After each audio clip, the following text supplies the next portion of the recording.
I'm smiling. All right. Here we are at the top end of the Big Blue Spring at Indiana Springs, and we wanted to show you what we brought in here. You saw us taking the gravel down to the stream and putting it in with buckets off the clothesline. We really wanted to point out the fact that this is mixed gravel, but it's not what you get from a quarry. It's not crushed gravel, it's river gravel. The reason for that is we need smooth gravel that won't injure the fish when they try to dig out a red to lay their eggs. So what we're doing here is we're taking the 3/8 and the 1/2 and we're mixing it. So we get a mixture of the two, which is ideal for brook trout spawning habitat. Thank you. Years ago when I first came here, this was a complete circle, straight down, beautiful. Right now, what has happened is a beaver has come up from the Grand River, made his home in the bank at the railroad track line here, and what he did was put his food stash into the spring, and now we see the effect of what it's done over the last 10 years. It has filtered the sediment in here, and it just looks like mud, but underneath that mud is still the wood. You can still see wood debris in the bottom here. The amount of water coming out of this thing's amazing. These wood things down below. Down below. Down below? Yeah, down below, right at the little bridge there, where we crossed over. Okay.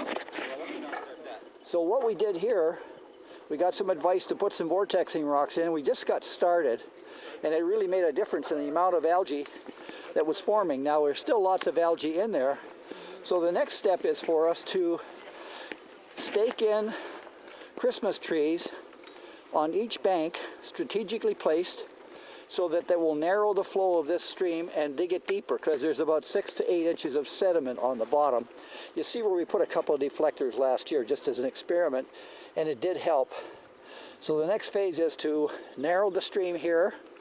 We're going to put some shade trees in on the south side of this section, and over here, if I pan over slowly, you'll see there's another spring comes in on the far side.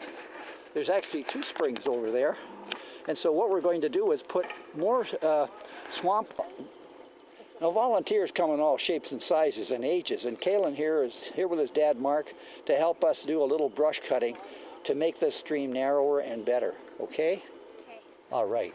So we got lots of logs we can put in to help stabilize that far bank if we want. And it's coming down here meandering nicely, but it's going to hit that bank, and so we've been advised to put some Christmas trees in here, live stake them with willows, and that will grow and become a living bank.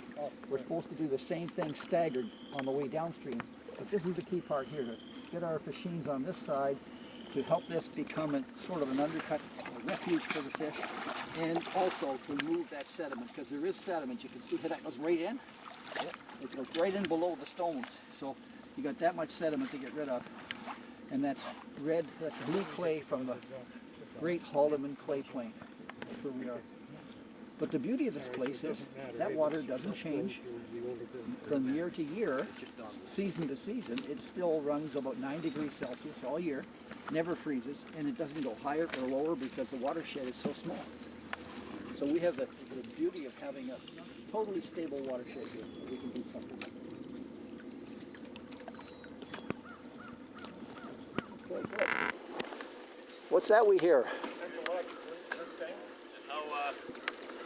Get them good and thick, about 10 to 12 inches in diameter would be good, guys. And 4 feet, or at least 4 feet long. Hey, here we are. That's the way to go, guys. You put them in the pile. What do you think, Bill? A little more than that. He said 12 inches, but I think 10 is probably more appropriate for the size of the stream we got. Wonderful. Thank you, sir. And now we'll tie that with the strings that have been hanging down below. Yep. 3 strings would be good. This pretty much dries up good. What's your name? Kalen. Kalen McCormick from Dunville. Holy mackerel, I'm going to remember this for the rest of my life. Thanks, Kalen. Ready pose for a picture. All right. They're all alive. The frogs are alive. Everybody's We're drinking alive. our water.